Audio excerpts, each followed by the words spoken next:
Mock, देखो mock बहुत ज़रूरी है, इस बात को समझो। अगर मॉक नहीं तो कुछ नहीं, मैं ऐसा बोलूँगा, ठीक है। मेरे मेंस का स्कोर बढ़ने का रीज़न यही है कि मैंने अनलिमिटेड मॉक दिए हैं। प्री के पहले कम से कम मैंने 1000-1100 मॉक दे दिया था, ठीक है। अपने प्री एग्ज़ाम के पहले 1 सालों के अंदर मैंने पूरे 1 सालों में 1000-1100 मॉक मैंने कंप्लीट किया था। कोई ऐसा टेस्ट कोई ऐसा आपको वेबसाइट नहीं था, कोई ऐसा चैनल नहीं था जहाँ से मैंने मॉक नहीं कंप्लीट किया हो। रीज़न क्या होता है ना कि आपका स्पीड बन जाता है। एक वक्त पे आपका स्पीड ऐसा हो जाएगा कि आपका पेपर 55 मिनट में खत्म हो रहा है, आपका पेपर 50 मिनट में खत्म हो रहा है। ये 30 डेज में वही बच्चा सबसे आगे बढ़ेगा भीड़ में जो सबसे ज़्यादा मॉक देगा और उसको बहुत अच्छे तरीके से एनालाइज करेगा। लेकिन मॉक कहाँ से देना है, कैसे देना है, इन सभी बातों पे जानेंगे।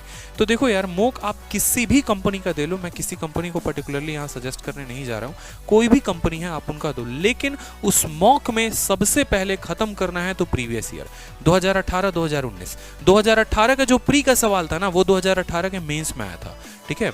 2019 के जो मेंस में सवाल आए हुए हैं वो 2019 के प्री के थे, ठीक है। जो CHSL का सवाल है वो सीजीएल में रिपीट हुआ है। पूरा का पूरा प्रीवियस ईयर का 10,000 क्वेश्चंस मैं पूरा गो थ्रू हुआ हूँ।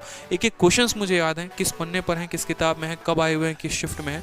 इस बेसिस पर मैं आपको ये बात कह रहा हूँ क्योंकि जब मैं कंटेंट बना रहा हूँ मैथ्स का तो मुझे पता है जो सवाल CHSL में आया हूँ बहू वहीं उठाकर आपको सीजीएल में डाल दिया गया है डेटा के साथ। तो जो स्टूडेंट प्रीवियस ईयर को खत्म नहीं करेगा ना, तो वो बहुत मुश्किल है, क्योंकि जो अभी भी कंपनीज हैं जो सेल्फ मॉक वो बना कर दे रही हैं वो आउटडेटेड पैटर्न है, पुराना पैटर्न है। अगर आपको नए पैटर्न पर मॉक देना है तो बस प्रीवियस ईयर को दीजिए, 2 बार 3 बार पूरा कंप्लीट कर लीजिए।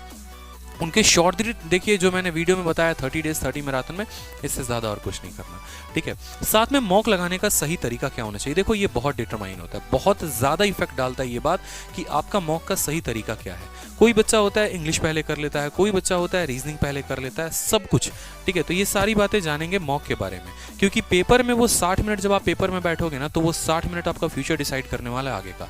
पीछे की 1 साल की तैयारी नहीं डिसाइड करेगी माय डियर, इस बात को समझिए। वो 60 मिनट कितने खूबसूरत थे, कितने अच्छे से आपने यूटिलाइज किया, वो आपका नंबर दिलाएगा, वो आपका सिलेक्शन दिलाएगा। उसके लिए अभी से रणनीति बनाती है आपको, ठीक है। सबसे पहले क्या करना है, फिक्स ऑर्डर ऑफ अटेम्प्ट, ठीक है। ऑर्डर ऑफ अटेम्प्ट फिक्स रखो। ये नहीं कि आज मॉक दिया तो पहले इंग्लिश कर लिया, कल मॉक दिया पहले रीजनिंग कर लिया, नहीं, ठीक है। कोशिश करो कि जिस 3 टाइम पर एसएससी पेपर लेती है, सुबह दोपहर में शाम में, उन 3 टाइम पर मॉक को डिवाइड कर दो, ठीक है, ताकि अभी से आदत बन जाएगी। और उसी 3 टाइम पर आप अपना अटेम्प्ट का रखो कि कैलकुलेशन वाला पोर्शन एक साथ और रीडिंग वाला पोर्शन एक साथ। जैसे इंग्लिश और जीके, इनमें पेन नहीं उठाना होता है। पेन नहीं उठाना मतलब पढ़ के सवाल देने हैं, तो आप कोशिश करो कि शुरू में जाते ही पहले इंग्लिश को खत्म करें, फिर जीके को खत्म करें, ठीक है। और फिर उसके बाद रीजनिंग और मैथ, इन दोनों में पेन उठाने की आवश्यकता है, कैलकुलेशन की आवश्यकता है। तो क्या करना है कि फिर उसके बाद रीजनिंग और फिर उसके बाद मैथ्स, ठीक है। क्योंकि माइंड को भी हम स्विच ज्यादा नहीं कर सकते कि हम अचानक कैलकुलेशन कर रहे हैं और वापस से हम किस पे बढ़ गए, ठीक है, कॉम्प्रिहेंशन पे बढ़ गए। तो इससे स्विचिंग से बहुत दिक्कत होगा। साथ में जब मॉक दो ना, तो पहली बार में 1 से लेकर 100 तक सवाल तक पहुंचने की कोशिश करो। ये मत गलती करो वहां पर कि नहीं भाई जो सवाल नहीं बन रहा उसको दिल पे लेना है और वहां पर लगे रहना, ये आपका सबसे बड़ा नुकसान होगा। पहली बार में 1 से 100 तक पहुंचने की पूरी कोशिश करिए। जो नहीं बन रहा, जो समय ज्यादा ले रहा है, बाद में देख लेंगे। हो सकता है आगे आने वाले सवाल आसान हो। आप एग्जामिनेशन सेंटर से बाहर निकला, आपका दोस्त बोले भाई आज का पेपर बहुत आसान आया था, आप बोलो पागल है क्या यार, मेरे में तो टफ क्वेश्चंस थे। उसने कहा भाई शुरू के सारे सवाल आसान थे, शुरू में 2-4 सवाल टफ थे और बाद के सवाल आसान थे। आपने अटेम्प्ट क्या किया, आपने बस शुरू का अटेम्प्ट कर दिया, बाद का छोड़ दिया। ये नुकसान हो जाएगा। शुरू के एक सवाल में 2 मिनट लग सकता है, लेकिन लास्ट के सवालों में ऐसा हो सकता है कि 1-1 मिनट में आप 2-2 सवाल बनाकर चले आओ। तो आपको 1 से लेकर 100 तक तो पहुंचना ही पहुंचना, इस बात को ध्यान रखो। जो नहीं पहुंचा वो महामूर्ख इंसान है, इस बात को क्लियर रखना आप, ठीक है। सेकंड बात कि सभी क्वेश्चन को आपको केयरफुली पढ़ना है। बहुत बार क्या होता है कि आते आते 2 नंबर दे देते हैं, 2.5 नंबर, समझे। सवाल सही था, तरीका सही था, लेकिन सवाल को ढंग से नहीं पढ़ा हमने, उसके चलते हमने 2 नंबर लाने थे, 2.5 नंबर गवा दिए। ये बहुत इंपॉर्टेंट बात है, इस बात को ध्यान रखेंगे। ऑप्शंस पे भी निगाहें रखनी है। मैथ में बहुत ऐसा क्वेश्चन होता है जो सिंपल लास्ट स्टेप पर मल्टीप्लिकेशन नहीं करना होता, बस यूनिट डिजिट देखकर टिक कर देना होता है, ठीक है। रीजनिंग के भी बहुत ऐसे क्वेश्चंस होते हैं, फिगर के हो गए, ठीक है। आपको सिंपल निगाहें रखनी है। काउंटिंग फिगर किससे बनाते हो, ऑप्शन से ही तो बनाते हो। अगर ये सोचना शुरू कर दिया इस पैटर्न का ये बनेगा, नहीं, काउंटिंग फिगर में बस ऑप्शन को गलत करना होता है और बाकी उत्तर सही होता है आपका।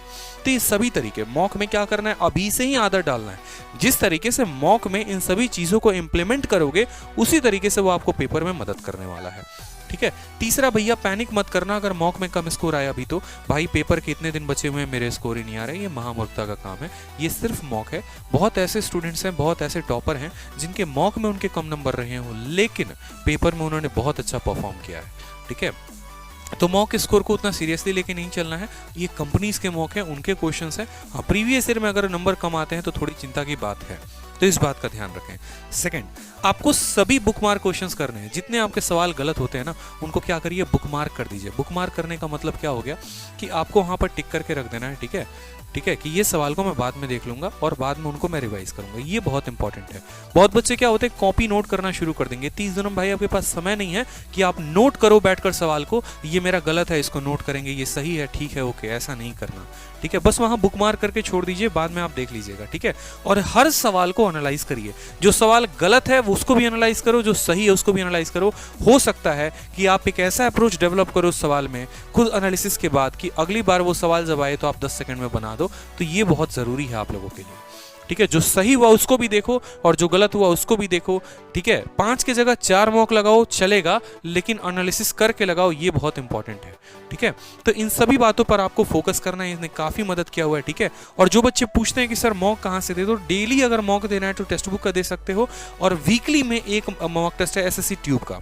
एसएससी ट्यूब का मॉक टेस्ट आपको जरूर देना है, हर संडे टू संडे फ्री होता है, ऑल इंडिया होता है। तो इससे फायदा आपको ये मिलेगा, पूरे इंडिया के 10,000 से 15,000 बच्चे बैठते हैं मॉक टेस्ट देने, उसमें आपको ऑल इंडिया रैंक अपना पता चलेगा। तो इस बात को ध्यान रखो, एसएससी ट्यूब का मॉक टेस्ट दो ताकि अपना रैंक का पता लगा पाओ। हर टॉपर ये बात बताता है, ठीक है, हम लोग भी दिया करते थे और बहुत जरूरी होता था, ठीक है। क्योंकि एक ऐसा कोई फिक्स मॉक तो हो जिसमें आप अपना रैंक देख सको, आपका दोस्त अपना रैंक देख सके, और जहां पर आप ये पता कर सको कि पूरी इंडिया में मेरी अभी राइट ना औकात क्या है, जरूरी है, ठीक है।